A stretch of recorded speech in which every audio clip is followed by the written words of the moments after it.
All right, good evening. Welcome to the latest installment of Building the Scottish State on Independence Live, and it's very, very lucky to be to have Angus McNeil, MP, front with us for this evening. So, first of all, thanks for joining us.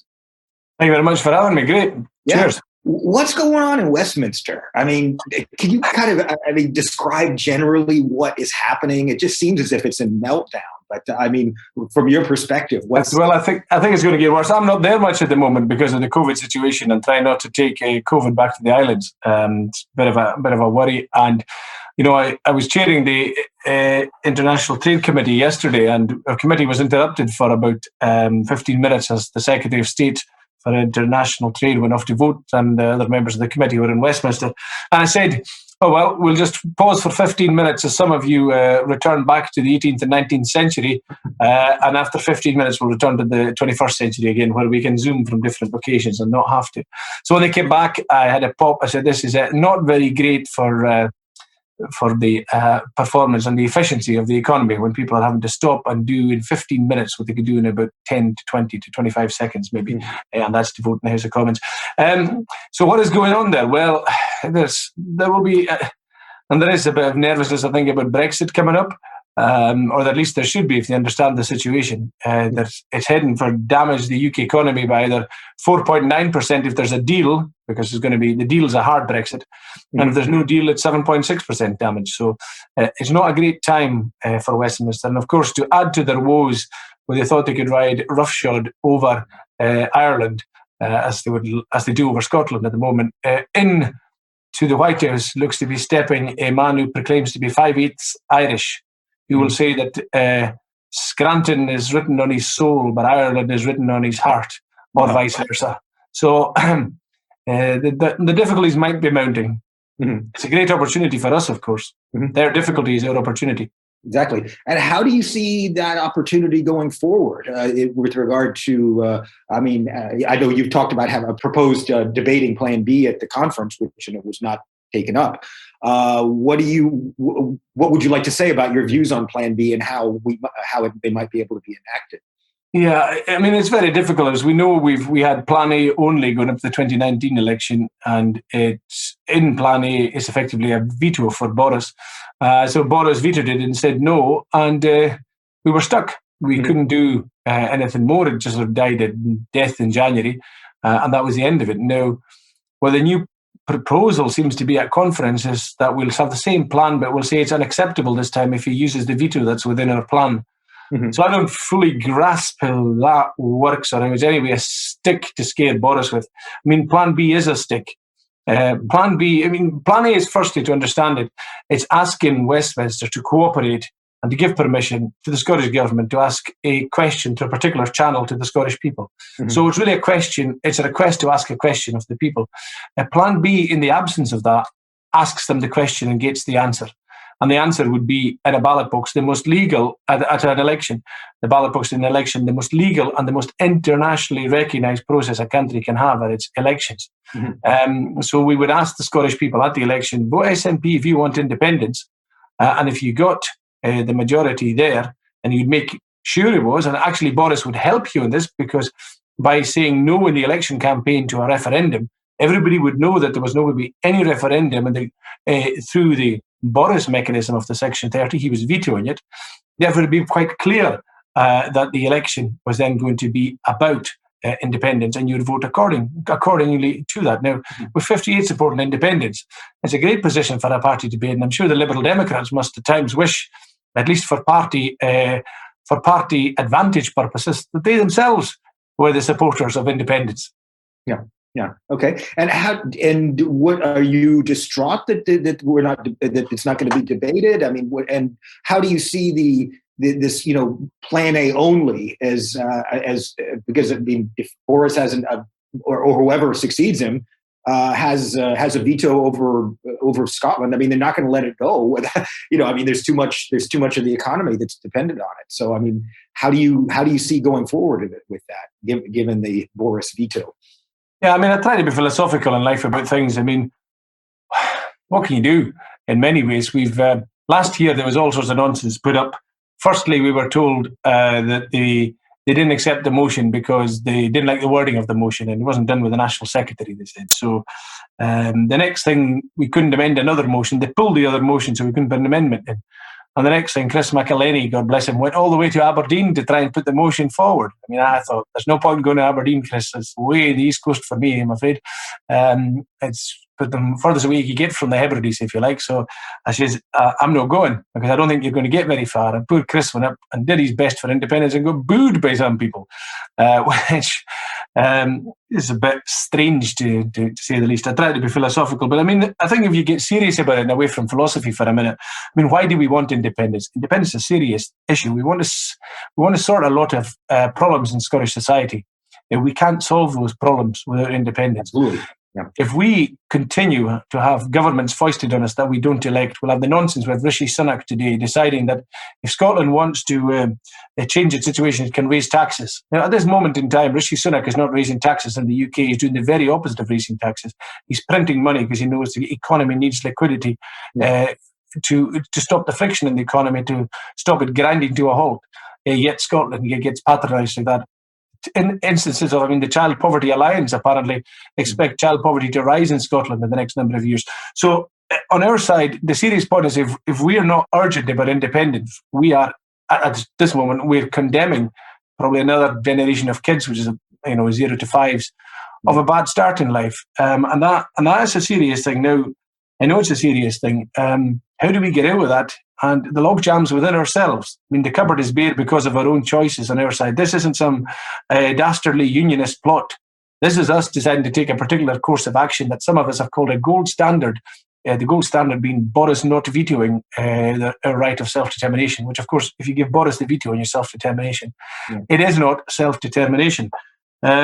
So, we're leaving a lot of people in a dire situation at the mercy of the Tories. We've seen what they've done in the past with bedroom taxes, with sanctions on DWP.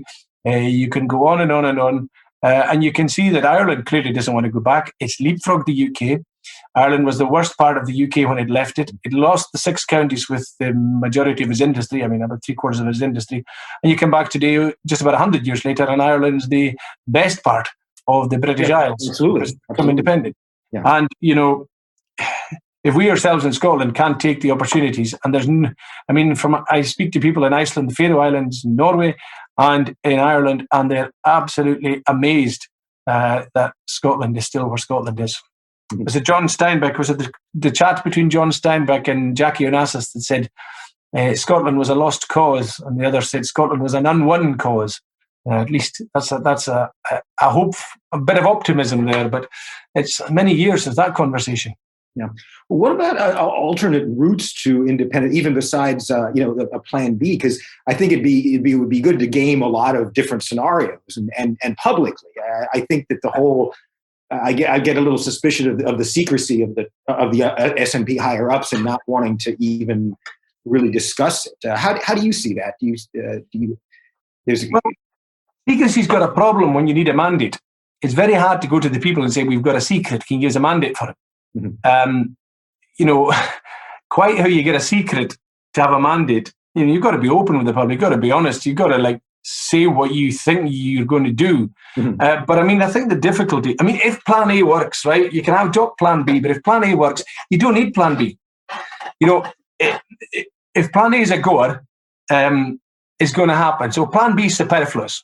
So let's say that we run the 2021 election with plan A, and it's so good it's going to work.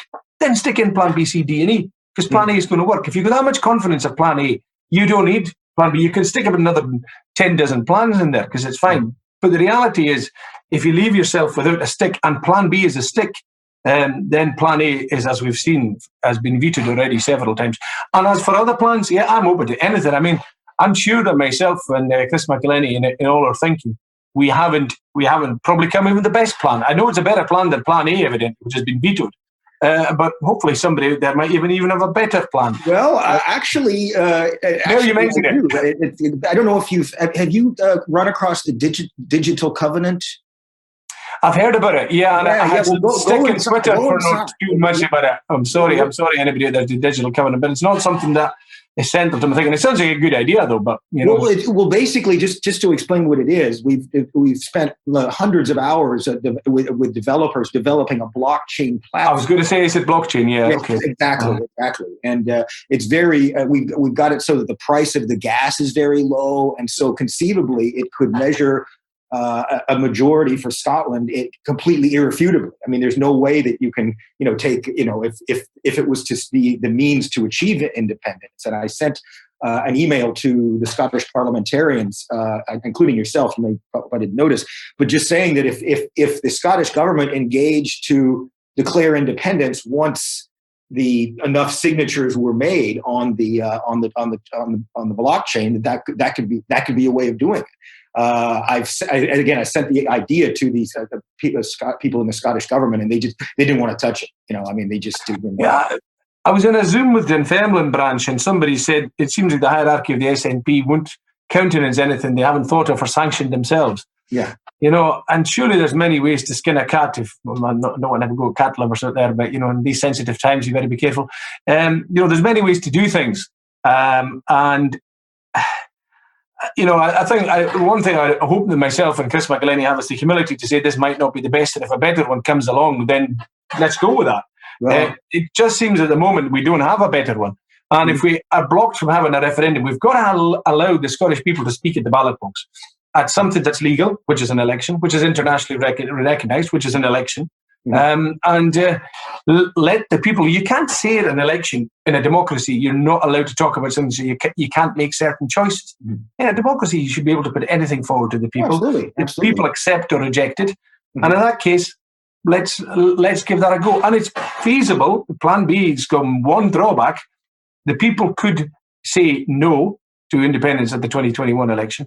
However, I'd be prepared to take my chances when the polls are showing 58% and rising, and we expect them, from what we were hearing 2 years ago with Brexit coming up, that these polls will be at 59%. So the day they hit 59% and above, we've got new people really coming out of independence. Those who hadn't had independence with caveats before, we will have genuinely totally new to independence. Because at the moment, independence with the caveat of Brexit was up to 59%. Over that will be people who just changed their mind in independence. So we've nothing to fear, I would say, in this climate. Yeah. Okay. Because do you feel that the logic? I spoke with Pete Wishart last week, and there's the logic that Boris must respect democracy, and he must grant a Section 30 because there's popular support. But I just don't see that happening. I don't. I mean, I've seen the way the Tories have been, and their relationship with Rupert Murdoch and the billionaires and stuff like that, and how how they've really driven Brexit, but also just that Boris Johnson is completely impermeable to political pressure. I mean, that's just my view, and I don't see how even rising support, would induce Boris Johnson or any Tory that succeeded him that he should give it. I mean, do you follow that logic, or? Yeah, I mean, my good colleague Peter Wishart has a particular view, and I think in fairness to Peter, he wanted to have this debated conference too. He just feels, or maybe Peter hasn't uttered these words, but I know some colleagues have uttered these words, that it's unsustainable, this position of Boris of saying no to Section 30. Well, there's two things I'd probably say to that. Boris has many unsustainable positions. Probably the least of his unsustainable positions is about Scotland. Scotland is 8.1% of Boris's UK, and the support for independence is 58% of that 8.1%, which I won't pause with the calculator at the moment, but we're talking about 5% of Boris's UK wants Scottish independence, probably.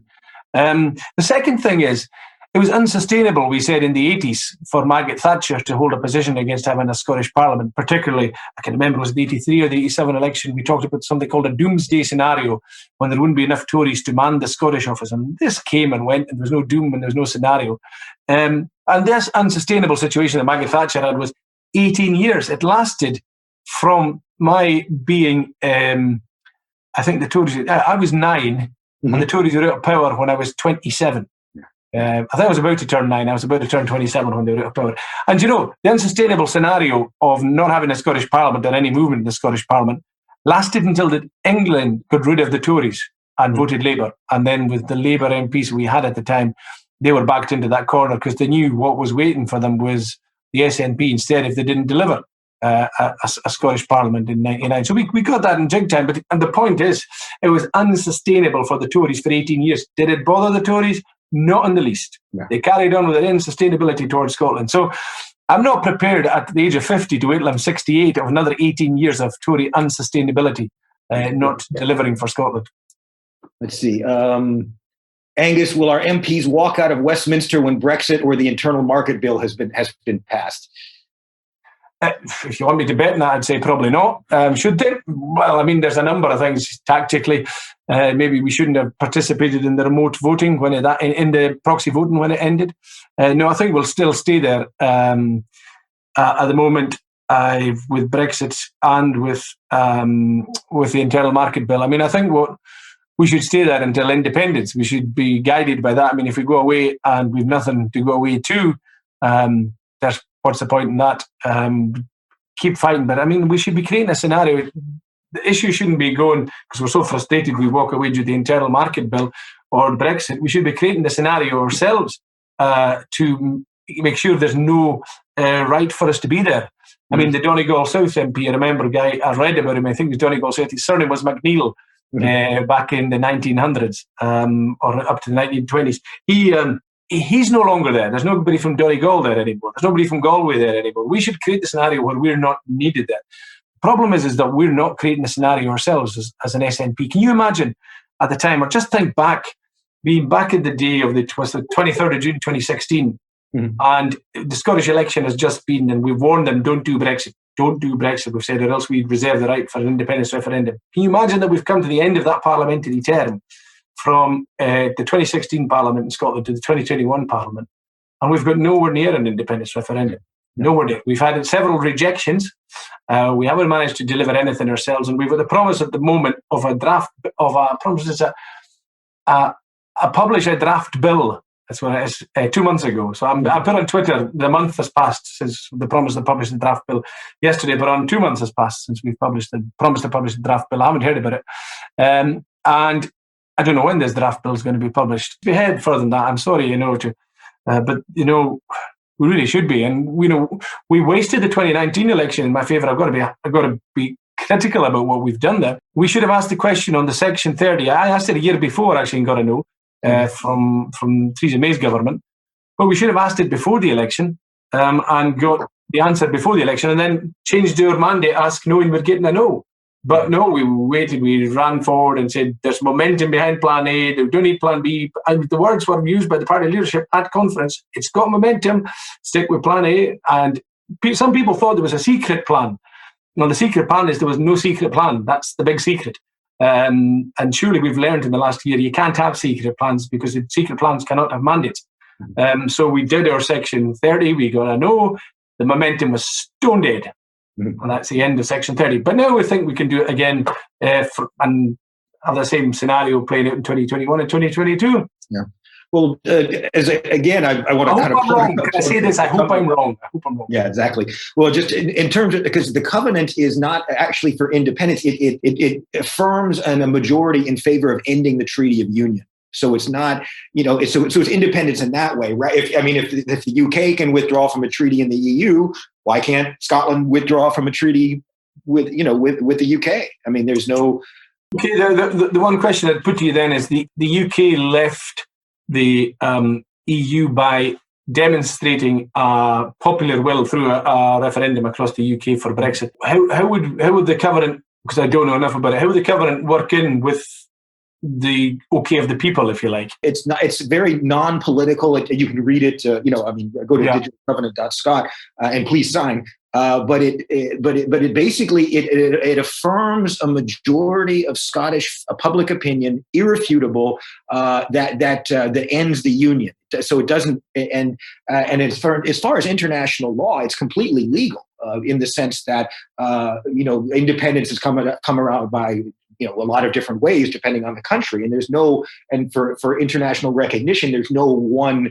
It doesn't necessarily have to be through a referendum, but it can Okay, I understand what you're saying, because what a referendum really determines on the last election, at the 2014 referendum, 1.8 million people were basically the decision makers, because that's the majority of the electorate that turn out to vote. So if you get something like 1.8 million people signing a digital covenant, or up to 2 million people, you've got the effective majority there. Exactly. So you've demonstrated the legitimacy of the will of the people through a new blockchain thing, rather than the old thing. The ballot box is your argument. Okay. Exactly. So, and it's a completely, even if there was a referendum held, I mean, we're in a pandemic. I mean, mail-in ballots, they're very suspicious after what happened back in 2014. This is just completely incorruptible. Blockchain is. I've looked into. So you sign it, and then you get a transaction code that's like 25 or 30 letters, and so that can serve as the basis of self-sovereign identity, building a kind of a very digital state after that. And so it serves as a basis of that. So I know it's kind of hard to explain and sort of synthesize, but that's basically what it is. It's again an irrefutable majority support for ending the union, rather than asking for a Section 30 order, et cetera. Yeah. Okay. Well, good luck, and I will cover. Well, we'll speak to your colleagues about it, and by all means sign. But the main thing is we need to get it so that this is the legitimate route to independence, given. I mean, again, pandemic, postal voting, fraud, all that stuff. So, okay. Talk to your colleagues about it and just see if these seeds can grow. Well, I mean, I think that's the point, that I was making earlier is, you can't say that the idea you've come up with is the best idea if somebody comes up with a better idea, or an idea that can deliver. It might even be the best idea that delivers, or what you think is the cleverest mechanism or whatever.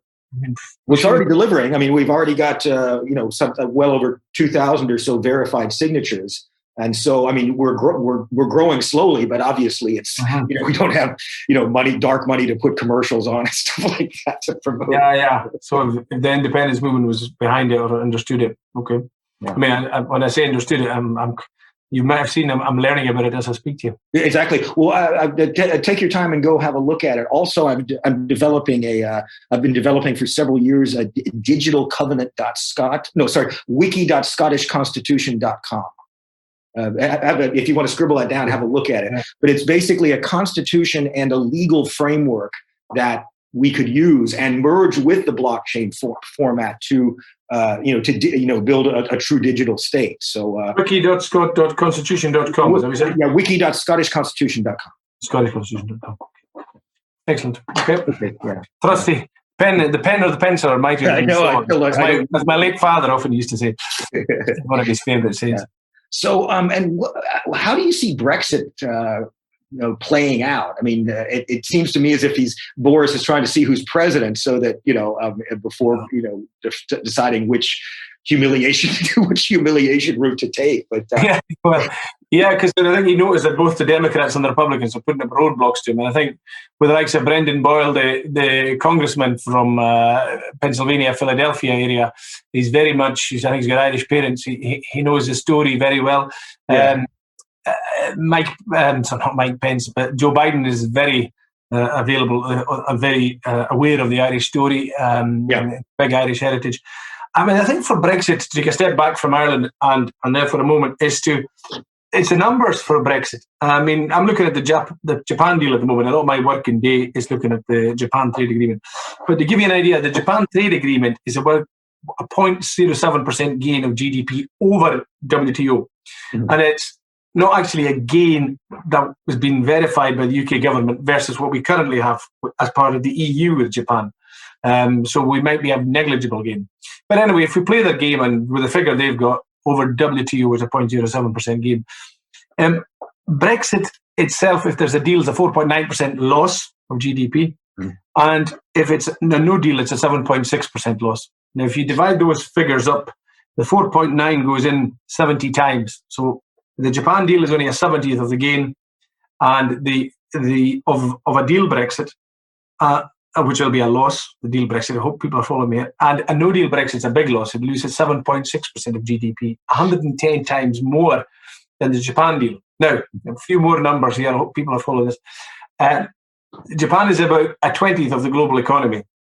So if we need 110 of 20ths, we need about 5.5 planets of people populated with Japan to make up the damage of Brexit. So Brexit is going to be destructive or damage the economy, destructive of jobs, because we're going to have queues at borders, we're friction at borders, we're going to probably, the earliest things are 70-mile tailbacks we're talking about, 7,000 lorries. We need an army, I'm saying we as a UK, we need an army of about 50,000 people to be manning. Yeah, apparently that's more bureaucrats than the EU. Yeah, there you go. And they'll all be unelected as bureaucrats, of course, are. And there's only about 5,000 in place. The amount of bureaucrats seem to be the size of the British Army. So it isn't good news. And I asked Boris about this because I warned him that the Brexit loo shenanigans will be of nothing compared to the empty shelves of Brexit. And, I'm sure Sainsbury's are telling this quietly and other supermarkets. Everybody's worried about the just-in-time manufacturing, getting food on the shelves, price of food, everything else, and the slowness because of what looks like is going to happen. And it looks to me the UK government has not grasped this. The occasional times they do grasp it, they get annoyed with the businesses across the UK that don't seem to fully be taking advantage or aren't awake to what's coming their way. So the sort of stuff that's heading the way of the UK was not written on a bus. And do remember, we're now down to scenarios. We've lost the single market. We've lost the customs union.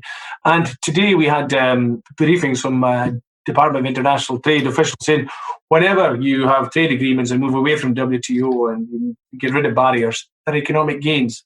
Of course, putting up barriers, as Brexit is doing, will lead to economic losses.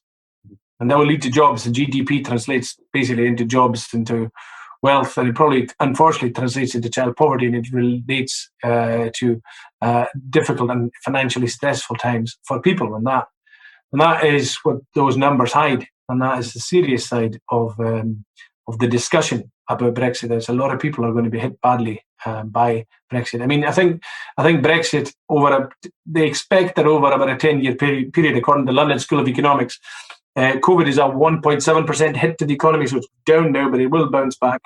But Brexit is three times worse with a deal over 10 years, and five times worse with no deal over 10 years. 5 times worse. Do you think that the EU has gamed a no deal to the extent that they would, have enough plans in place to deal with Ireland and potentially Scotland as well? Who, I mean, it's pretty clear that they see the polls as well as anybody, and they can see that there's a very high support for Scotland, and I'm sure they're sick of the UK government. So, I mean, I'm wondering if the EU will make some kind of proposals.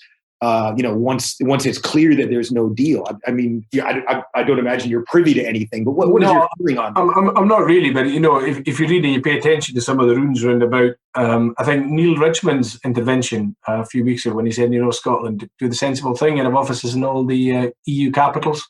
Yeah. Make yourselves friends around the place. It's different again to 2014. The EU is a members club and will look after whoever happens to be members. That's why the Catalans have been cut adrift by the EU. Very, very shamefully, of course, because the EU have got plenty to say about Belarus or Brazil or whatever else in the world, rightly so. Yeah. But nothing to say about Catalonia. It's the same thing. I know, I've been involved in that. I've spent a lot of time in Barcelona. Well, I see the flag there, yeah. If you jail a Catalan politician, it's silence. If you jail somebody... No, I know a lot of the politicians. I know a lot of, again, I used to, before COVID, I would go like several times a year for the Diada, the 11th of September. And yeah, I mean, the Spanish government is just horrific. I mean, once you start to jail people who are Democrats who ask the people a question, you've got a problem. But it's a problem that's unrecognised by the EU. Anyway, the point regarding Scotland is that we know full well in 2014 that the UK could call on all the other members of the club to give them a hand with the wee messy bits of Scotland and make noises and whatever. The EU are hedging their bets because if Scotland were independent, the EU are not going to be saying to 4 or 5 million people that you can't be in the EU. They're not those sort of people. I don't think you could join. And, for those that we call them paranoid Brexiteers, they would see it as the EU would never let them go because the empire of the EU wanted to grow. They're on their knees to Oslo and Reykjavik. Why were they going to not give the same hopes to Edinburgh so the Brussels empire could grow? That was then. The mood music wasn't warm, but this time with the UK being out, The EU is free. There's no repercussions at the top table from London. Yeah. The EU member states, the independent EU member states, the Brexiteers don't like them to be called that, but that's what they are, to have they all have different foreign policies, to have very different policies towards Scotland. So I've just noticed we've got a chat bar on the side as well. I don't know if I should be answering. Go ahead. If you look through any of the questions and you want to ask, I'm seeing a message here from a Caroline Turner. Hi, Caroline. Shouldn't we have a central bank, a new constitution ratified in place for independence? Yeah, I think we should. I think it's a good book to read if people haven't read it. Although the more I ask now, the more people have. The Deficit Myth by Stephanie Kelton. It's not around at the moment, but that's a great book to understand the benefits of having your own sovereign currency and how you can effectively print money until inflation becomes an issue with fiat currencies, as long as you're not borrowing in other currencies. And how tax is one of the things you use to keep a brake on inflation. It's a great book, a great read, but yeah, I absolutely agree with that, that we should have our own central bank. I think there was somebody else asking about SNP conference. How do I feel about independence in the back burner during COVID? Well, I've challenged about this publicly before. I think the Scottish Government is doing absolutely every other part of its responsibilities. I don't think they've managed to say that we can't do anything about ferries or roads or whatever else. And it just seems like independence is the one thing that they put on the back burner, which, I think there's plenty of people elected in the SNP now so that we could get on with it. Ray Crofter, certainly a good surname. Ray. Over 130 branch resolutions for conference have been rejected and now being offered a post-conference governance review for January 24th. What's my opinion regarding how branch officer members think about policy-making procedure? Well, I'm frustrated, and I know Tim Rideout's frustrated as well. And I think there's nothing to be lost by discussing matters. Somebody said the SNP is not a debating society. Well, there's a little bit of debate would help, and it would certainly help around conference. We could certainly organize a debate with Independence Live if we wanted to get, why not? Yeah, I think what we want to get is this as party policy. Sure. But if you can't get it to debate, we found out in 2019, if you can't get in the conference floor to make your case to members, can't get it voted on. It's quite like the Boris scenario on the Section 30. Boris is not going to give a Section 30 because Boris doesn't want the question to be asked of the people. In this scenario, there's somebody somewhere doesn't want the question to be asked of the membership in case the membership give an answer.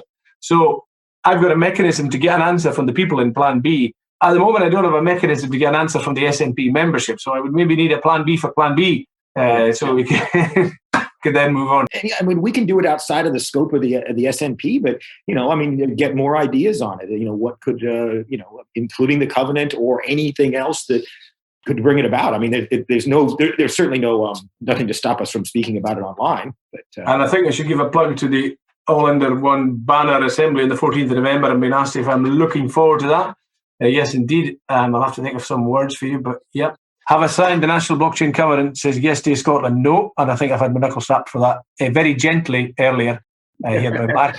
It was very gentle indeed. On a scale of 1 to 10, how fuming am I that Plan B has been deleted from the SNPV? Well, if I got fuming, I would have blood pressure already from last year. So we just have to. I see you've run some of the questions as well already. Okay, so we'll just keep going. Sorry, Mark. Yeah. Okay.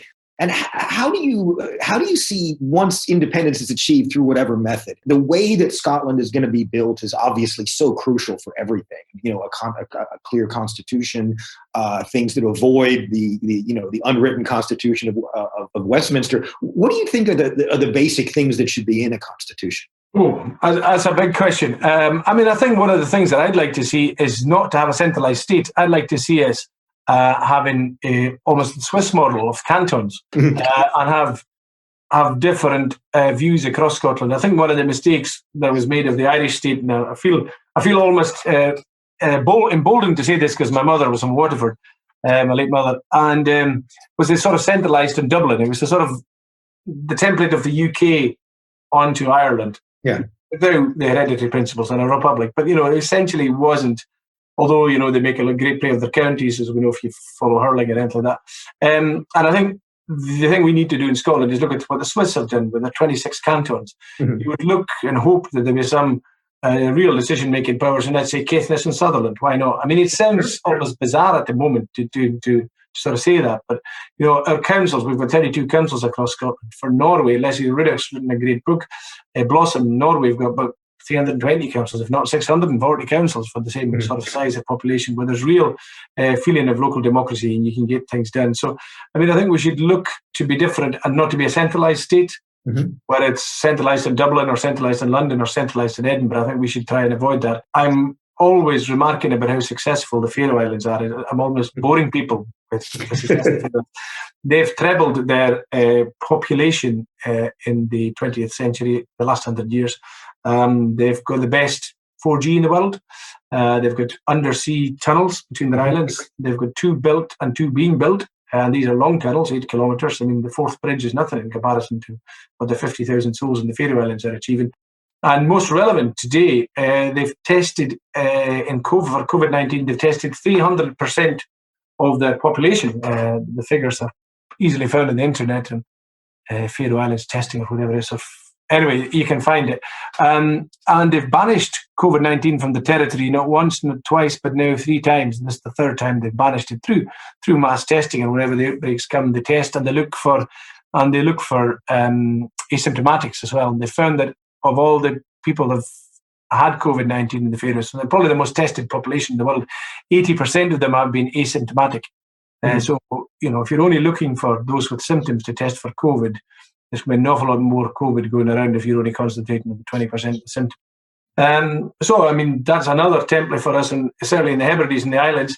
There's a programme on BBC Radio Nagale today of soldiers from the Lovat Scouts who were up in the Faroes in 1940. Now, I'd always thought that Faroes had modernly caught up on the, say, Scotland and leapfrogged us, but no, apparently, according to recordings of now dead soldiers from Uist and Torridon, speaking in Gaelic, of course, they said that when they arrived in Tórshavn in May 1940, they were amazed at how much further forward they were compared to the Hebrides. They had roads and electricity in their islands, something we didn't have until the 60s.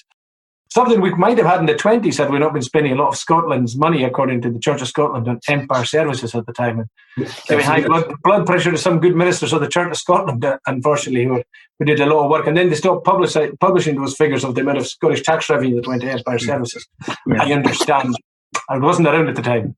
Yeah, so that's why I think it'd be really interesting not only to debate the way forward, but also begin to engage in debates over what type of country that would emerge from it. Because being a specialist of U.S. history and civilization, I know that when they wrote the U.S. Constitution in 1787, it was very much designed to be a state in which the people who own the country run it. And it's always been that way. The degree of popular participation has increased over time, but it's still very much run in the interests of the oligarchs, really. It always has been. And so that's the kind of thing that we need to obviously avoid in an independent Scotland. What type, we want something that's, that is truly democratic, that people, because if it just became another oligarchy, it would be, well, I mean, absolutely. You want to see sort of inequality. Sorry, I was smiling a bit. I want to address this point first. Oh, please, go ahead. I see a Robert Frater. I know Robert Frater.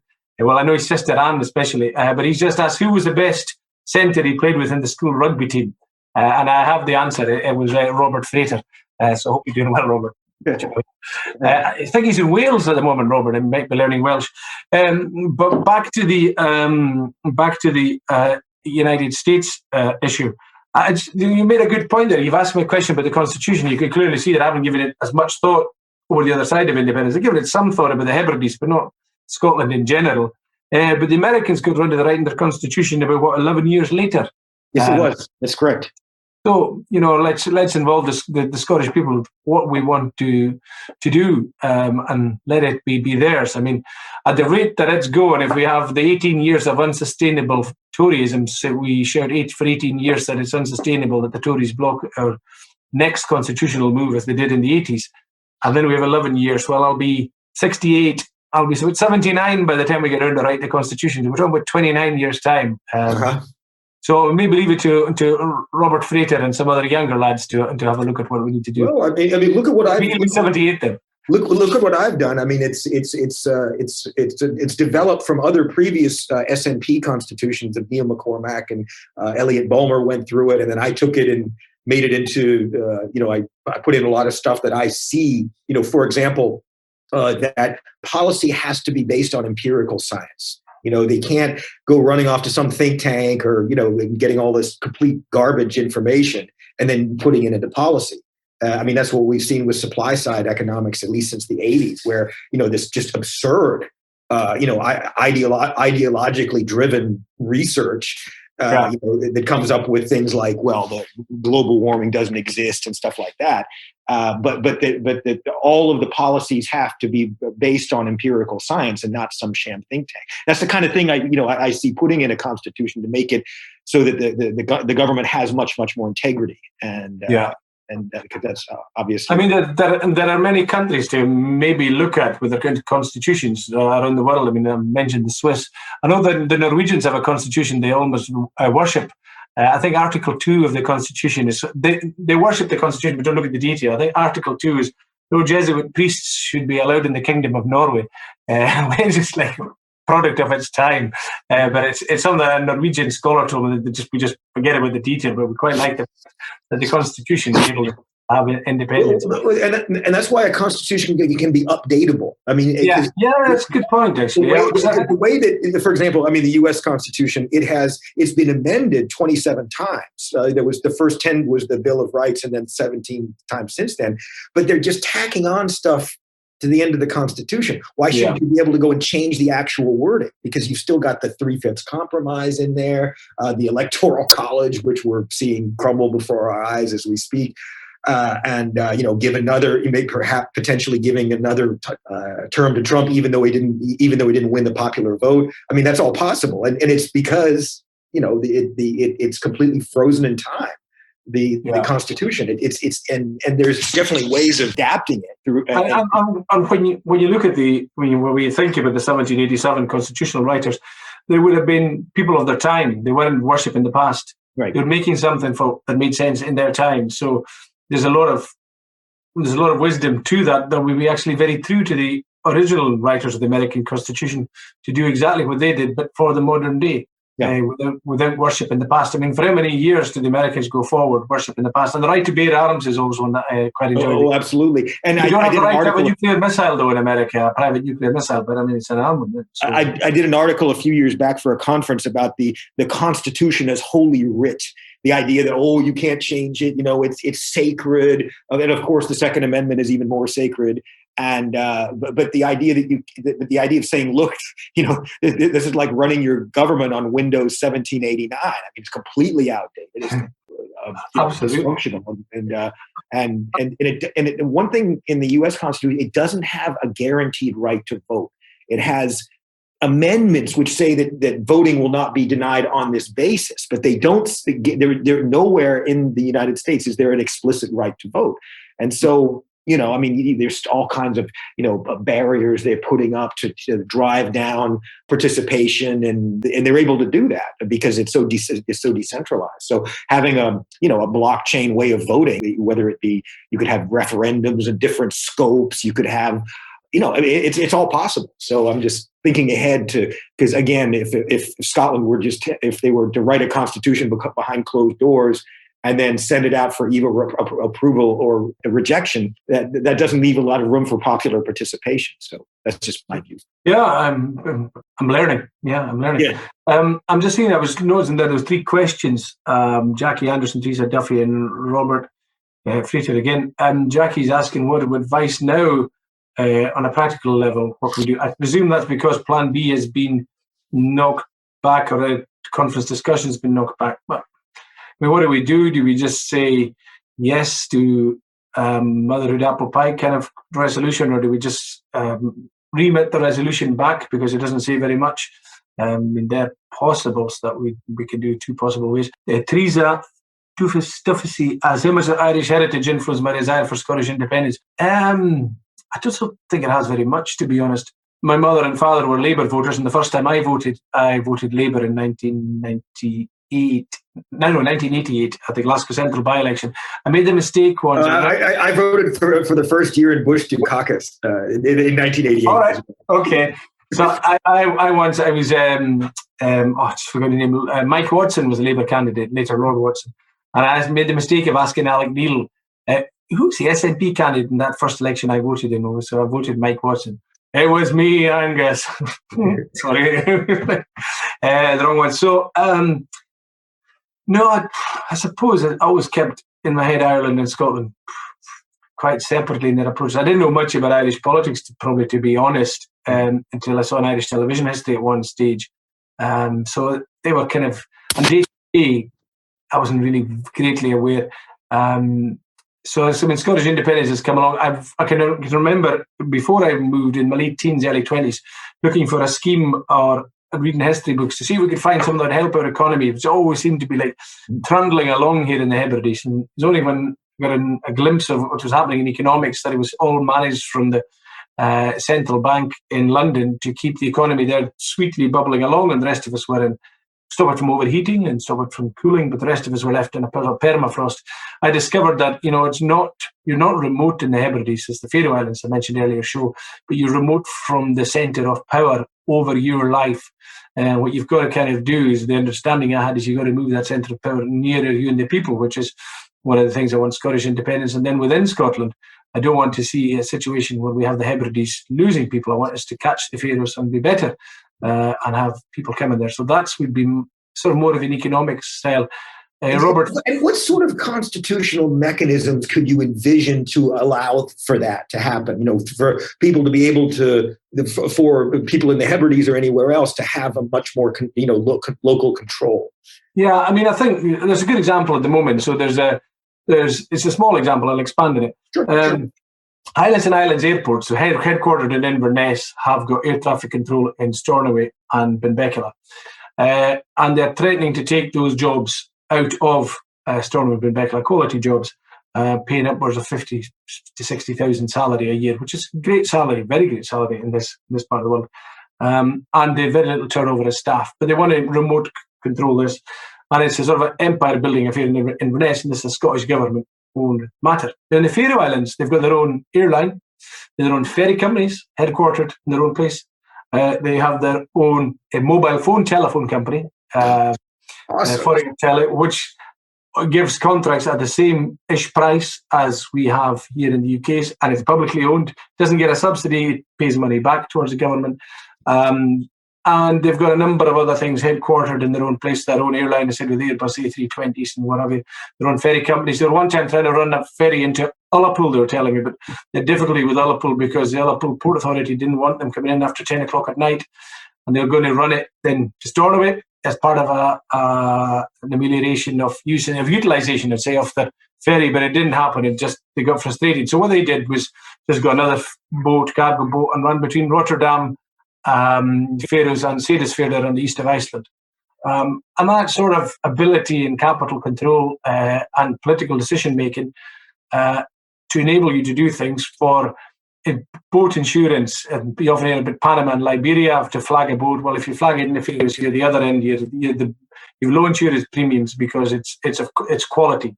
So you look for little niches like that, but you can't do these little niches unless you've got the powers to make your own laws. You can do that within another framework, a Scottish framework. You could do a number of things. The cantons are there in Switzerland showing you what you could do. But we could do that in Scotland, and we could make some real power out of the Central Belt. And people might want to live in these places.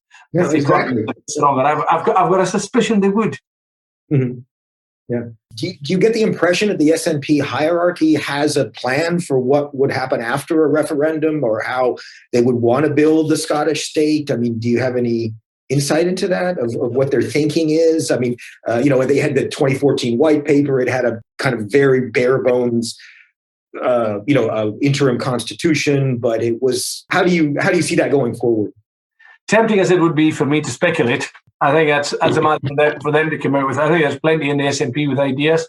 I mean, I think Iceland rewrote its constitution. The one flaw was they didn't a citizens' constitution. They didn't move forward with it. But there are a number of ways and answers that we can get to that. But all that, if you sort of step by step, is we could do all that. But if we don't capitalise at the moment on the 58% we've got, and if we take having that 58% for granted for a long time, then all that could be pie in the sky work, because we've got to, at the moment, our big job is to make sure that we get the 58% with goodwill towards Scotland, harness them, and make sure that we have a mechanism that they can express their views at the ballot box. Yeah. and illegal, obviously. That's why we would have an election, which would be probably the most legal and the most internationally recognised. Referendums can be too. But you certainly, I mean, I've heard people talking about an illegal referendum. I'm struggling in Scotland to see how you could have an illegal referendum. I can't imagine who would go to the polling station to man the polling station, who would go out at night to count the votes, how you'd involve the police to make sure there's a number of questions. Try one tomorrow if you want. I mean, you can, but I don't think it would have much traction. So the idea, any referendum that's going to happen in Scotland, whether it's Scottish Parliament organised and done, would have to be voted through the Scottish Parliament. And therefore, it couldn't become about if it wasn't legal, or a Section 30 being legal, or indeed just using the ballot box in an election, which I think is the legality and internationally recognised event that happens to us every 5 years. Yeah. Well, and if we don't do it in 2021, we might be waiting to 2026. I'll be 55 then, going on 56.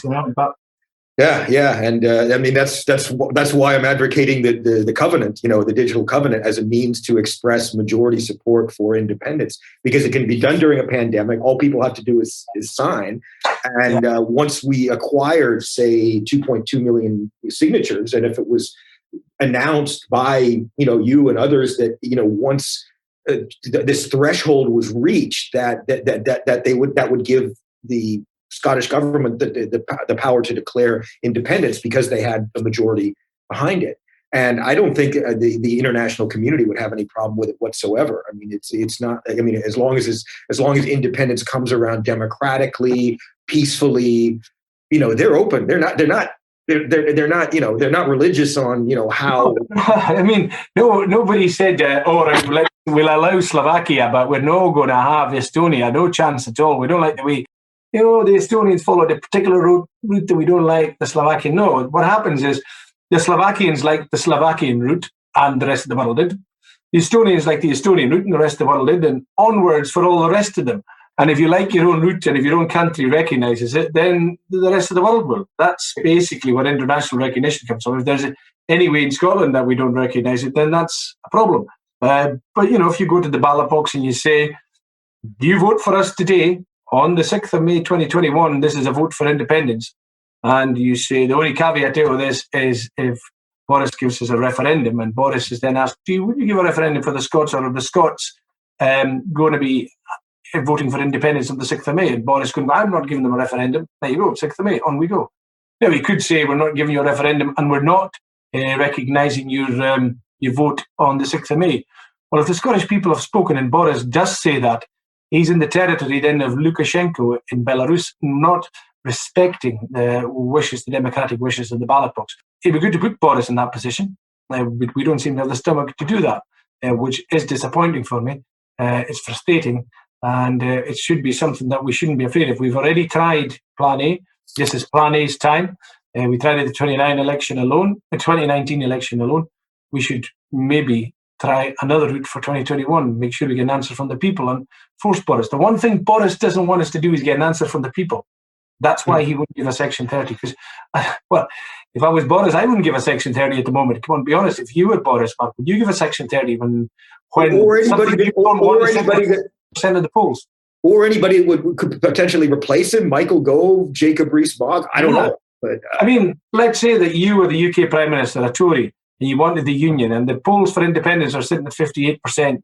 And I come and ask you and I say, hey, man, any chance of a referendum here? We're on 58%. You want to give it to me? Would you give me that referendum with I'm on 58% for what I want and you don't want me to have this thing? I'm guessing if you're Boris, that's the last thing you want to do. Yeah. Oh, absolutely. I mean, almost going on an hour, so we'll wrap it up. Have you had a look through the questions? Yeah, I think Robert Fraser's asking a question about the green economy. Yeah, one thing about the green economy there is that wind and the cost of wind is coming in lower than its strike price, and it's about the cheapest energy about. And because they've developed the boats and the infrastructure and the techniques to put these on land and on sea. So yeah, I mean, Scotland could do an awful lot more, and we could ensure the finance was available and the wherewithal was available to it, and also ensure that the jobs that were on the construction side were being used and recycled in Scotland. So that I noticed that in America and Norway, very different types of capitalism, they always make sure that there's a lot of their own national content in things. They've got their own even shipping laws in America, which would be looked as very market restrictive. It's certainly not market forces as Americans. The way America works is that they spend, there's this just astronomical figure that they spend on the military. But a lot of that over the years, so much of that has gone into developing the internet, developing pharmaceuticals, and many, many other things. And then so the taxpayers have paid all these billions of dollars for this research. But as soon as it comes to fruition, it's given off to the private sector. I mean, Microsoft, perfect example, or many others, probably so it's a question of socialism for the big business, and pull yourself up by your bootstraps for everybody else. But the big corporations, I mean, especially pharmaceutical, petroleum industry, that have so much corporate corruption and just unimaginable levels. Some of the anointed companies get blessed with some of Uncle Sam's greenbacks, courtesy of the federal exactly. And of course, as I said, basic research on things like aerospace. It's all funded by the government, and then again, it's given back to private capital, and the people pay for it. And a lot of times private universities get lots of grants to develop the technology, and then again, it's given over to the private sector, and they make all the profit. So that would be something nice to avoid in Scotland. Yeah. Well, thank you very much for the time. It's been my pleasure. But have a look at digitalcovenant.scot and wiki.scottishconstitution.com. Yeah, we'll do. I better get that digital covenant signed, because after an hour of talking about it a couple of times, I'll have my card marked if I don't. So okay, okay. Thank you, and you're welcome back anytime. And I really enjoyed our discussion. Yeah, absolutely. I wish I'd seen what Peter Wishart was saying. I could have maybe have been prepared with some counterpoints to that. But I mean, I think a final point I would leave people with, and it's a point just to really emphasize. People say, what if we do vote for independence at the general election and the UK government refuses to recognise it? Well, that's a problem for the UK government. That's a real problem for the UK government. They're in Lukashenko's territory if they start to do that and the people want that. So we should be forcing them into those sort of situations. Okay. Anyway, I've said enough. All right. Well, thank you so much, and good night, and hope to have you back soon. Great. Thank you, Val. All right.